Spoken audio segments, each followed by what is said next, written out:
Halo teman-teman, di luar sana masih dalam keadaan hujan ya. Namun saya masih bersemangat untuk berbagi pengetahuan yang saya ketahui tentang detail mesin cup sealer atau mesin penyegel gelas plastik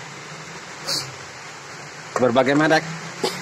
Di sini ada Kaplon dan Getra. Tapi secara konsepsi ini bisa dibilang 99% sama persis, mirip bahkan dari sisi konstruksinya, detail dan sistem mekanis kerjanya sama. Mungkin yang beda adalah profil-profil sedikit ya. Kalau di sini ada garis-garis, ini juga ada. Kalau di sini ada lambang gelas anggur wine satu pasang, ini ada label Getra. Tapi secara konsep ya oke, semuanya sama. Saya bisa jamin sama, dan spare part pun kalau misalnya jadi kerusakan itu masih bisa satu pakaian ya, atau bisa dikanibal. Di sini saya mau share ke kalian semua untuk fungsi-fungsi komponen yang ada di dalam penyusun mesin ini. Mulai dari kabel ya, kabel listriknya, terus kemudian ada engkol. Secara fungsi mungkin teman-teman sudah hafal karena sehari-hari sudah berhadapan dengan mesin ini. Di sini ada pegas. Masalah yang sering timbul itu adalah mungkin pegasnya, springnya itu udah nggak kuat lagi. Jadi pas baliknya itu harus dibolak-balikan secara manual. Tapi it's okay, itu nggak mempengaruhi dari sisi koneksi fungsi kerjanya. Tapi kalau misalnya ini nggak panas lagi, bisa jadi elemennya yang rusak.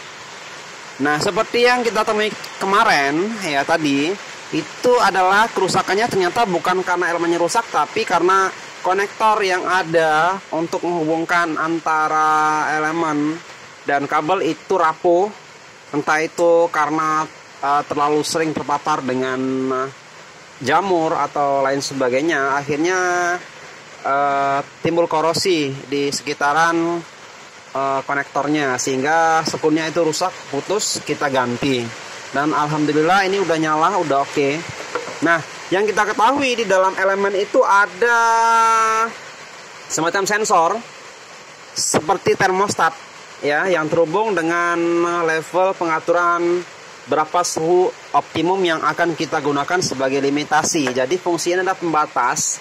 Kalau misalnya nanti dia di angka 50, kita set di 50, maka ketika termalnya itu pada angka 50 derajat Celcius, maka si arus yang mengalir menuju ke termostat, ke elemen pemanas itu akan diputus sementara sampai kemudian suhunya cooling down di bawah 50 lagi.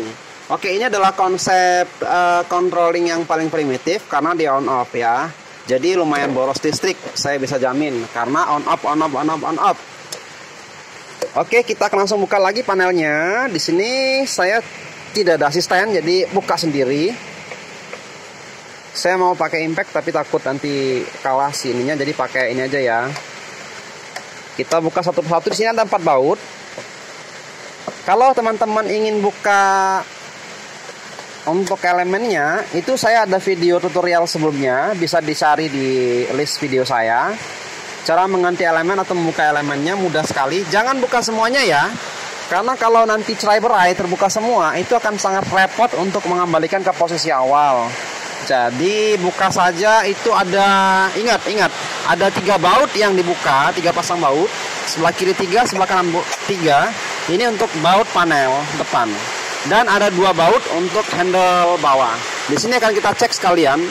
Nah, jadi kerusakan yang kedua itu kalau misalnya ini nggak fungsi, termostatnya nggak fungsi, itu daripada pening-pening mikirnya, ganti aja satu set ini, yaitu controlling panelnya yang seperti volume di kulkas. Ini persis sama sensor yang terhubung ke elemen pemanas, itu ganti saja.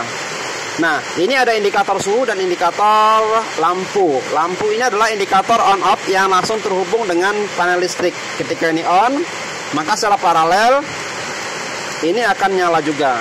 Dan indikator suhunya akan adalah inversi dari nilai suhu yang terjadi. Oke, maaf. Kalau di sini dia adalah operation indikator, ketika elemen bekerja atau tidak, listrik mengalir ke elemen. Kalau ini suhu yang sudah dicapai itu sudah sampai atau belum. Oke.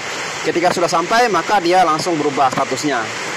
Jadi sederhana sekali. Ini ada satu saklar, ada 2 lampu indikator, dan satunya adalah controller untuk termostatnya sebagai pembatas atau limitasi suhu supaya nggak terus sampai ke nilai yang tak terhingga, karena kita akan batasi sesuai dengan kemampuan atau keperluan dalam proses penyegelan gelas plastiknya. Jangan sampai nanti luber. Oke, teman-teman. Dan di sini ada beberapa baut. Nggak usah kita buka yang lain-lain. Jadi sarannya, kalau misalnya kita buka semuanya, itu akan sangat susah sekali untuk kembalikannya, karena banyak sekali spring, dan hati-hati ada pisau yang sangat tajam di bagian bawah. Oke, terima kasih untuk videonya. Semoga bisa memberi inspirasi dari para beli baru, itu masih bisa diperbaiki ya. Salam semuanya.